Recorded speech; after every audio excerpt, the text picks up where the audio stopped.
My sow gave birth to a piglet with a human face. From then on, no one in my family remained normal. My uncle went insane. My grandfather peeled off pig skin every night. I was just a child, yet the only one who saw their shadows transform into pigs under the moonlight. 10 years later, I returned to the village. They said I was dead, and I was forced into a substitute marriage. I reported them to the police, and the entire village was arrested. Chuang escaped. Until the night of my grandmother's funeral, I stood under the moon and saw my own shadow growing pig ears. Everyone in the yard froze, their faces blank with bewilderment. Grandfather frowned deeply. Impossible, I distinctly remember this sow has never been bred. Grandmother took scissors and cut the rope tied around the pig. Quickly, get it into the sty so it can give birth. It took several adults to finally maneuver the sow into the pen. Grandma, check your memory, you must have caught the wrong one. Grandfather shook his head. No way, it can't be wrong. Mr. Sun chuckled. Well, isn't that great? More money for your family.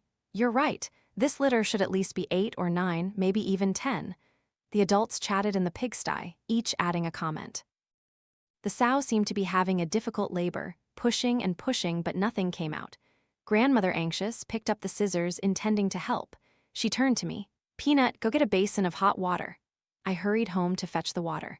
My uncle was sitting on the bed reading a book. I called out, Uncle, our sow is giving birth. Aren't you coming to see? My uncle replied, What's so interesting about a pig giving birth? I'm not going. My uncle was the only university student in the village, the pride of our family. Grandparents spoiled him greatly, never letting him do any heavy chores around the house. I carried the basin of water back to the sty. Grandmother was assisting the birth, drenched in sweat. She had just pulled out a suckling piglet. It only had a top half, the other half was gone, as if bitten off by something. Grandmother froze for a few seconds. What happened to it? Grandfather jumped into the sty, picked up the piglet to examine it. It's just a deformity, let's see about the others. Aunt Lee commented. One lost, what a shame. The sow shrieked, then gave birth to another one. This time it was even more horrifying, it only had half a pig's head. Grandmother frowned. I don't believe this is normal. A few minutes later, the piglets born after were all deformed, as if mauled by a wild animal. Grandfather said, There must be no more piglets inside. No sooner had he spoken than the sow let out a mournful shriek. A piglet twice the size of the others emerged. Grandmother grabbed its hind legs, pulling it out little by little. When it finally came out, it wasn't a piglet. To be precise, it looked very much like a human face, covered with sparse black downy hair. Grandmother sprang to her feet, screaming, What kind of monster is this? Grandfather's face darkened with fury, he bellowed, It's just a deformity. You don't see them often, that's why it seems strange. I ran home, grabbing my uncle's hand. Uncle, come see, our sow gave birth to a piglet with a human face. My uncle froze for a few seconds, threw his book down and went straight to the sty. Seeing the piglet, he only managed to utter, Kill it immediately. My uncle was a man who only knew books. Even when angry, he never used crude words. His sudden shout startled everyone around. Grandfather asked, What did Uncle Stone say? My uncle's given name was Zhang Stone, his nickname was Stone. My uncle's bloodshot eyes widened. He looked around and roared, Give me a knife, bring me a knife. Grandfather gripped his arm firmly, saying sternly, What are you doing? Are you insane? Seeing Grandfather's attitude, Uncle Stone would surely be beaten if he caused trouble. Fearing Grandfather, Uncle Stone gradually calmed down. The neighbors, sensing the awkward situation, found excuses to leave. We'll head back now, all right? Grandmother smiled apologetically. Oh, I'm so sorry to have wasted everyone's time. Next time we slaughter a pig, we'll make it up to you. Grandmother's make it up meant giving each family a few pounds of pork as thanks for their help. After they all left, only the 4 of us remained in the sty. Grandfather released Uncle Stone's arm, then yelled again, With so many people around, what kind of spectacle were you making? My uncle said, I'm not crazy. This monstrosity must be killed immediately. No family would ever raise it. The deformed piglet lay beside its mother, breathing weakly. If brought inside and cared for carefully for a few days, perhaps it could survive. Grandmother placed the deformed piglet next to the mother pig to let it suckle. But the mother pig, already weak, saw the monster, immediately stood up and fled into the corner of the wall, crying pitifully. The mother pig's cries seemed to spread, and the entire herd of pigs collectively shrieked in terror. They seemed very afraid of this deformed piglet. One sow was so scared it even jumped out of the sty. Grandfather cursed, "What in the world?" My uncle snorted. "See, even its own mother is afraid of it. Kill it." Grandmother picked up the piglet to examine it closely. I also crept closer. Suddenly, my uncle snatched the piglet from grandmother's hands and slammed it hard to the ground. Thud! Blood pooled from the piglet's body, a few drops splashing onto my face. My uncle gave a faint smile. "That's done." Before grandfather and grandmother could react, Uncle Stone bolted out of the pigsty. Grandfather frowned deeply, cursing, "You ungrateful brat, I'll beat you to death." No sooner had he finished speaking than he stomped off in pursuit. Grandmother frantically ran after him, continuously pleading, "Dear, please be gentle with him, don't hit Stone." I was left alone in the pigsty. As a child, this was the first time I had ever seen such a deformed piglet. I couldn't help but bend down to examine it closely. Not only did this monster have a human-like head, but even its two hind legs resembled human arms with curled claws like twisted fingers. Just as I was about to touch it, the piglet opened its eyes, baring its teeth in a grotesque smile. It wasn't dead after all. My soul was shattered. I screamed out, "Grandfather!" "Grandmother, the human-faced pig isn't dead. It's still alive." I ran home, only to see a red patch on my uncle's face, surely from grandfather's slap. Grandfather sat on the earthen bed, smoking his pipe. After a moment, he spoke. "Is it true?" my uncle yelled. "Of course not me, I'm a human, not an animal." As he spoke, his eyes shimmered with tears like someone wronged to the heavens. He screamed, then darted into the east room. Our house was quite large, divided into east and west sections. Grandmother frowned tightly, asking, "What isn't dead?" I replied, "That deformed piglet is still alive, and it can even smile." "Nonsense," grandfather scoffed, not believing me, and slipped on his sandals, getting off the bed. Though terrified, I still followed him to the pigsty. The grotesque piglet, which had been lying sprawled on the ground, had now vanished without a trace, leaving only a puddle of blood. Grandmother, sensing something dangerous, anxiously said, "Peanut, tell your grandfather to come out quickly." No sooner had she spoken than she picked up a broom from the ground, her eyes scanning the sty, searching for the pig. I scrambled into the house, shouting, "Grandfather, grandmother says you need to come to the pigsty at once." Grandfather rushed out. "What's wrong?" Grandmother turned and glared at him. "That monstrous piglet is gone, find it." The two elders searched everywhere with their brooms, but couldn't find a trace. Grandfather suggested, "Perhaps a fox carried it off." Grandmother remained silent, her gaze fixed on the pigsty. More than 10 minutes passed, still no clue. "All right, let's prepare dinner." Grandfather finally relented. Grandmother put down the broom. "Yes, I'll go to the kitchen, you clean the sty." Grandfather agreed. Grandmother and I returned home. That evening, grandmother set the dinner table and told me to call Uncle Stone. His room was locked tight. Knocking repeatedly yielded no answer. He was probably still sulking with grandfather. Grandfather said, "Peanut, just go, leave him be. He'll come out when he's hungry." Grandmother nudged grandfather with her elbow. Silence fell. Her voice softened. "Stone, come eat." Still silence. Grandmother sighed, dished out a separate bowl of rice, put it in the steamer, along with the soup. "If he's hungry, he'll come out and eat." Grandfather took a gulp of wine. "Just ignore him. Eat." That night, a sharp pain in my stomach woke me up. I had to go to the toilet. I crept out of bed, putting on my sandals. Grandmother whispered, "What are you doing? Going to the toilet? Put on an extra jacket," she advised, then drifted back to sleep. Grandfather's snores were like thunder. I opened the bedroom door and walked out, only to notice the front door ajar. Had grandfather forgotten to lock it? Just after I finished in the bathroom, my ears caught a strange noise from the pigsty. It wasn't the sound of pigs fighting, but rather like mating. Pulling up my pants, I walked out, stunned to see my uncle emerging from the pigsty, his face flushed, with an unusually contented expression. I was about to call out when I saw his shadow cast on the ground.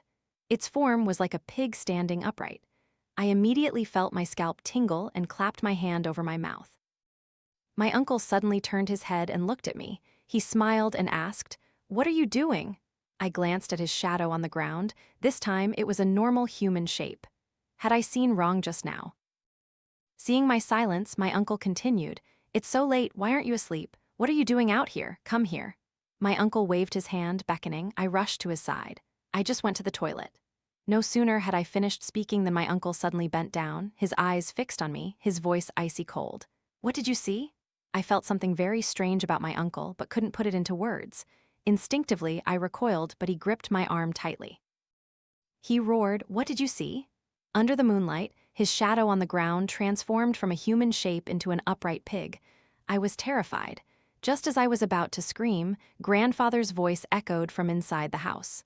"Peanut, aren't you going to sleep yet?" My uncle flinched in surprise.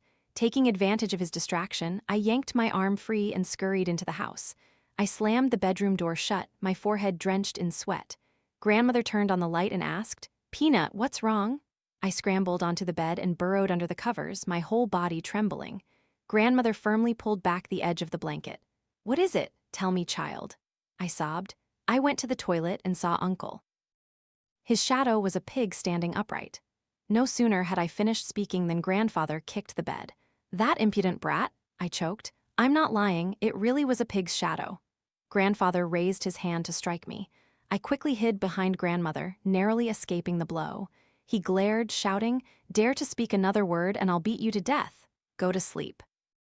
Grandmother frowned. "It's just a child mistaking things. Why are you yelling at her?" Grandfather abruptly turned off the light. His voice was full of irritation. "In this whole village, only Stone has been educated to be a proper person. Going to university is a dream for so many. If this gets out, people will spread rumors and tarnish the boy's reputation." Grandmother said nothing, seemingly tacitly agreeing with Grandfather's explanation. A moment later, Grandmother patted my back gently. "Peanut, don't talk carelessly about these things. Go to sleep." Neither Grandfather nor Grandmother believed my words. Even I began to doubt if I had really mistaken what I saw. But my uncle's attitude at that moment was truly bizarre, as if he wasn't himself. The next morning, I was awakened by Grandmother's sobbing. Slipping on my shoes, I ran out into the yard to see a crowd of adults gathered in a circle. Pushing my way through, I saw that my uncle was dead. Half his head was gnawed off, his internal organs completely devoured. The scene was gruesome. The villagers said Uncle Stone had fallen into the pigsty and was bitten to death by the pigs, but he had just met me last night. Grandmother clutched Uncle Stone's corpse, wailing mournfully. Grandfather stared blankly, repeatedly hitting his own head, muttering, "It's my fault, it's all my fault." Mr. Sun held Grandmother's hand, comforting her. "Auntie, the dead cannot be brought back to life. Please take care of your health." Aunt Lee helped my grandmother up, coaxing, "Peanut is still here. You must take care of yourself." For 2 days straight, Grandfather and Grandmother neither ate nor drank. Their hair turned completely white. Grandfather ordered a coffin from town and placed Uncle Stone's body inside. Although tradition required the coffin to be kept for 3 days, he insisted on placing it in the middle of the yard. On the day of the burial, he hired people to carry the coffin, taking my uncle to his final resting place. Grandfather said, "Everyone go ahead. I'll stay with Stone for a while." Late at night, a strange sound woke me. Looking through the window, Grandfather was returning. I was about to call Grandmother to open the door when I suddenly saw Grandfather's walking shadow slowly distorting, transforming into an upright pig walking on 2 legs. I quickly turned to shake Grandmother. "Grandmother, look at Grandfather." Grandmother, who hadn't really slept at all, immediately ran over when I called. But by the time she got there, Grandfather's shadow had returned to a human shape. Grandmother frowned deeply, her voice hoarse. "What's wrong with Grandfather's shadow?" I said. "Just now I saw Grandfather's shadow turn into a pig." Grandmother snapped, "Nonsense." With that, she turned off the light in my room, got off the earthen bed, and opened the door for Grandfather. Grandfather, looking dazed, grabbed a knife from under the bed and rushed outside. Grandmother frantically chased after him. "It's the middle of the night, what are you doing?" I also followed. Grandfather stormed into the pigsty, wielding the knife. Grandmother turned on the electric light. Grandfather growled, "You pigs, today I'll kill all of you." No sooner had he finished speaking than he leapt into the sty, swinging the knife wildly. The pigs' pathetic squeals echoed. The large mother sow panicked, jumping over the piglets and scattering them. Grandfather grabbed a suckling piglet, chopped off its head with one blow, then skinned and butchered it. Not yet satisfied after killing one, he grabbed another, lifted it high, and slammed it to the ground. Fresh blood splattered everywhere. The previously panicked pigs suddenly fell silent. They stared intently at Grandfather, their eyes sharp as if wanting to devour the old man alive. Grandmother snatched the knife, yelling, "Enough, our family can't bear this chaos anymore."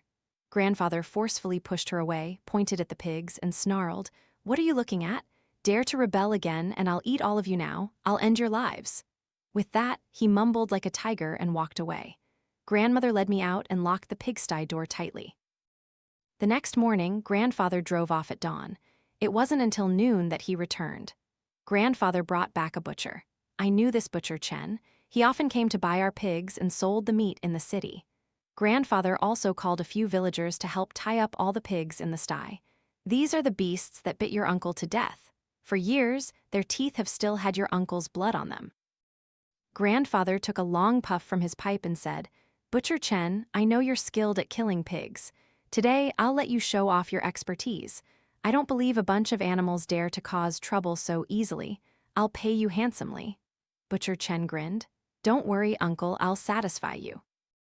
Several adults heaved a sow onto a wooden table. The mother pig squealed mournfully. He gently made a cut along its belly, but not a single drop of blood flowed out. His knife moved slowly, and the pig's groans grew weaker and weaker. Grandmother couldn't bear to watch any longer. She said, "That's enough." Grandfather glared at grandmother. "Stone was bitten to death by these animals. Are you still defending them?" Grandmother said nothing. Whenever Uncle Stone was mentioned, her eyes would well up with tears. Grandmother turned and walked towards the outer yard. I guess she was going to Uncle Stone's grave again. About 15 minutes later, Butcher Chen had finished skinning the sow. The sow was still faintly breathing. The pig skin was stained with blood. Grandfather took the skin, smiling. "Good, very good." After saying that, he carried the skin into the pigsty. From the pigsty, Grandfather's laughter echoed. He shouted like a madman, "This is the fate of you all?" He spoke as if conversing with the pigs. A few minutes later, Butcher Chen asked, "Uncle, should I continue killing?" Grandfather walked out of the pigsty, yelling, "Kill them!" The adults worked together to carry the skinned sow down. It lay gasping on the ground, emitting weak groans. The adults then carried another sow and placed it on the wooden bench. Butcher Chen chuckled. "Uncle, look, this pig knows how to cry." Grandfather came over and patted the sow's head, his voice sarcastic. "Oh, pigs can cry? How strange." Butcher Chen raised his knife, performing the same operation as before. He moved the blade slowly, a look of immense pleasure on his face. The sound of the pig squealing made me feel sick all over. I said, "Grandfather, I'm going to find grandmother." Grandfather nodded. "Yes, go." I ran to the back mountain to find my grandmother. Sure enough, she was at Uncle Stone's grave. She was crying and saying, "My child, what kind of good life did you have to trade your life for? Today I will no longer raise pigs. I will sell all of them." I went to her side. "Grandmother." Grandmother turned around, saw me, and quickly wiped away her tears. "Why are you here?" I said. "I'm scared of the pig slaughter." Grandmother sighed, saying nothing, and silently burned joss paper for my uncle.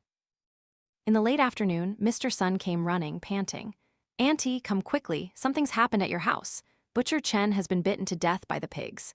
Grandmother froze for a few seconds, then quickly sprang up and hurried back. When we arrived, the scene in the yard was chaotic. The pigsty door was wide open, and all the pigs had escaped. Butcher Chen's throat had been bitten through, his head rolled to the edge of the well, his eyes still wide open in terror. Grandfather sat slumped on the ground, his face drenched in sweat. His nose had been bitten off by a pig, leaving a deep pool of blood. The neighbors were also more or less injured. Grandmother asked, "What exactly happened?" Grandfather sighed. The pigsty door was pushed down by the pigs. The whole herd charged out. Grandmother angrily chastised him. "You brought this upon yourself. Serves you right. Now what? All the pigs are gone. How will we live?" Grandfather sneered. "If the pigs ran away, we'll get others. This family isn't short on money." Grandmother said, "Are pigs so easy to buy now?" With that, she turned and went into the house. Grandfather sighed and said, "All right, everyone, you can go now." Mr. Sun glanced at Butcher Chen's corpse and asked, "How should we deal with him?" Grandfather replied, "Wrap him in a straw mat and take him back to the city. He needs to be transported now, or he'll rot. This can also be an answer to his family." Mr. Sun nodded, called a few young men from the village to carry Butcher Chen onto a horse cart, and they rushed off into the night. Grandfather sat on the ground, smoking his pipe. He turned to Aunt Lee. "Auntie too, I remember your family also raises sows, right? Do you have any suckling piglets? If so, sell me a few." Aunt Lee hesitated for a few seconds before replying, "Our pigs are for Lunar New Year. We have too many relatives, we really don't have any to spare." Grandfather stooped. "All right then, tomorrow I'll go to another village to ask." The people in the yard gradually dispersed. Grandfather sat there alone, smoking his pipe, his face ashen. Those dozen or so pigs were the result of his painstaking efforts over 20 years. Now the herd was gone, and his income had dried up. A few days later, Grandfather caught a sow from a neighboring village and locked it in the sty. He took meticulous care of it. Grandmother told me, "Peanut, grow up quickly, go to school, we'll sell this pig to pay for your education." Grandfather also said, "Our child is surely a precious gem to be polished." From the day we got the new sow, Grandfather often stayed up late by the sty. Every time he went, I would hear pigs squealing.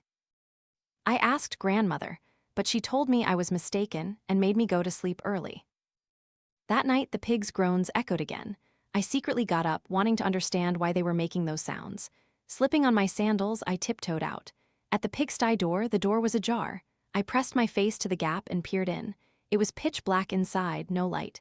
Suddenly, the sow's shriek rang out. "Og!" The scream scared me out of my wits.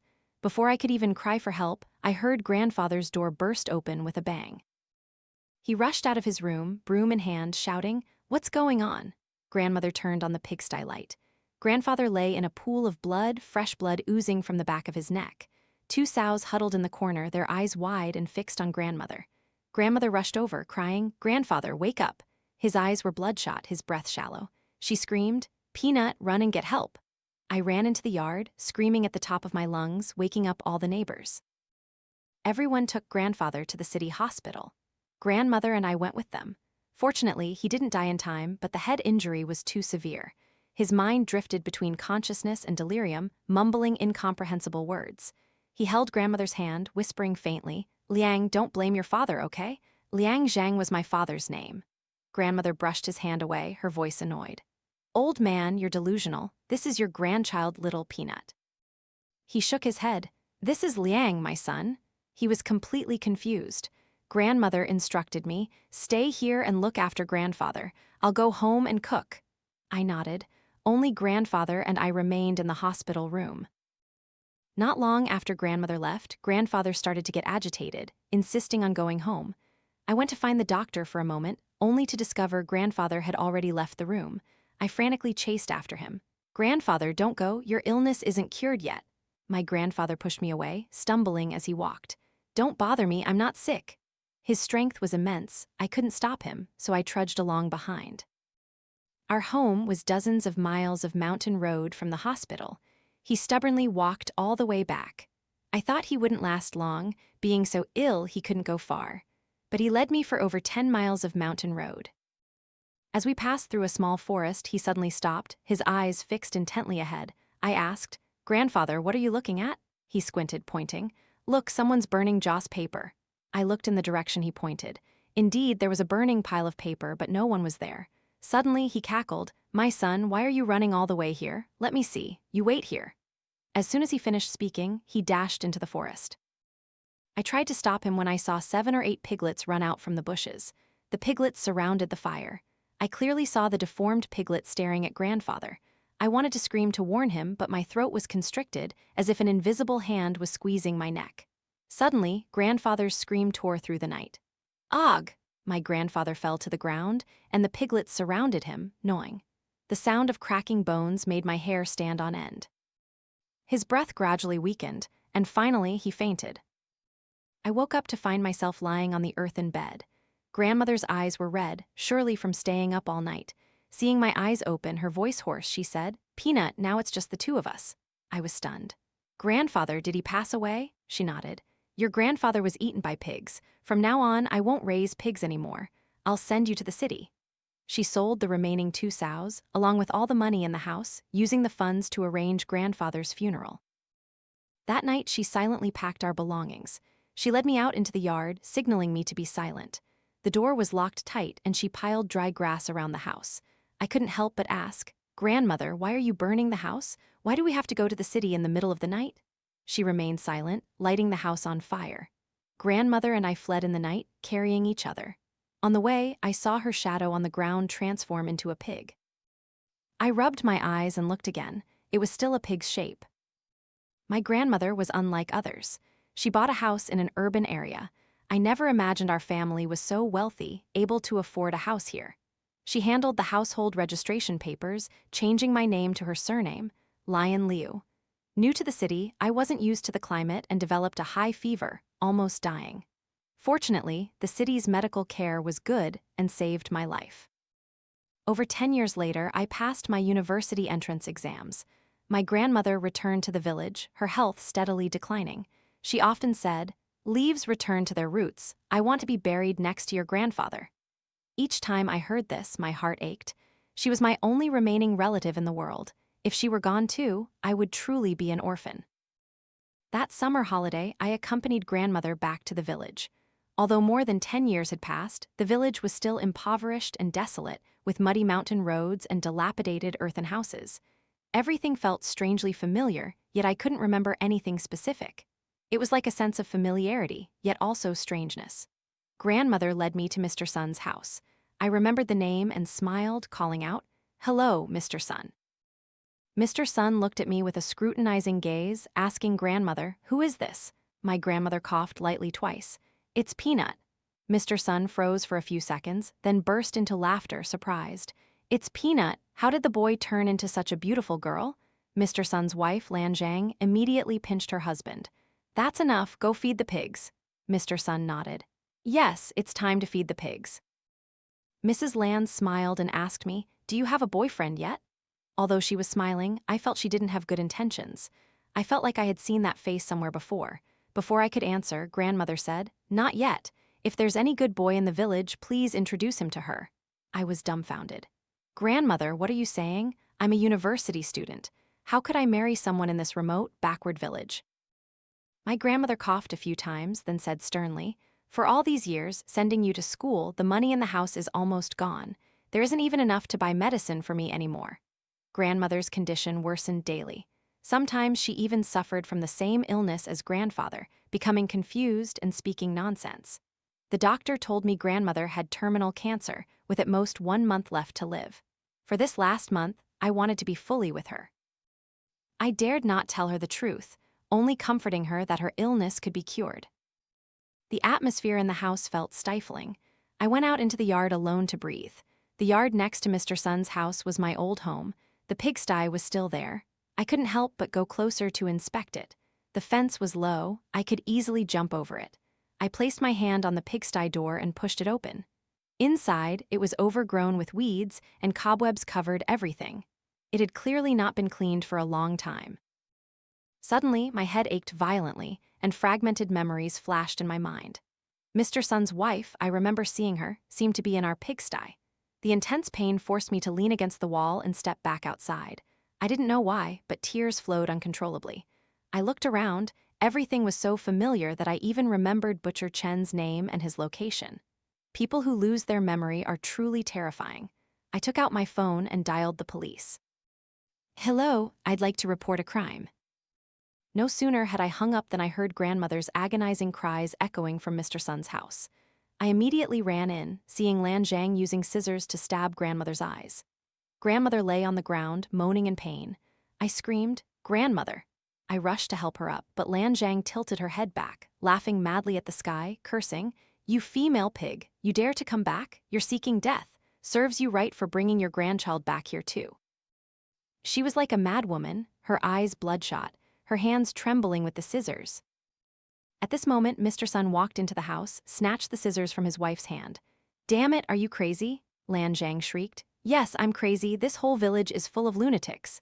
Mr. Sun froze for a few seconds, then slapped her hard. "Are you trying to die, you bitch?" He grabbed his wife's hair and dragged her out into the yard. They both lunged into a brawl. I held grandmother. "Grandmother, let's go." She didn't respond. I called her again. Still no response. I reached out to check her breath. When had she stopped breathing? I despaired. My only relative was gone. Grandmother. No sooner had my cry ended than the room door burst open. Mr. Sun, covered in blood, bared his teeth and smiled. "I've waited a long time for the day to replace my wife. You've arrived just in time." He finished speaking, his eyes narrowed, fixed intently on me. "Don't worry, I won't treat you badly. This family raises dozens of pigs, the richest in the village." As Mr. Sun spoke, he advanced. I quickly dodged, grabbing a wooden stool. "Don't come near, I've already called the police." He froze for a second, then roared furiously. "You dare call the police? I'll kill you." Mr. Sun turned into the kitchen and pulled out a pig-sticking knife. I knew these illiterate people had no fear of human life. The village was nestled deep in treacherous mountains. Any cliff could make a person disappear without a trace. He charged at me fiercely. I threw the stool at him, but he didn't flinch. The strength of a girl was no match for a man.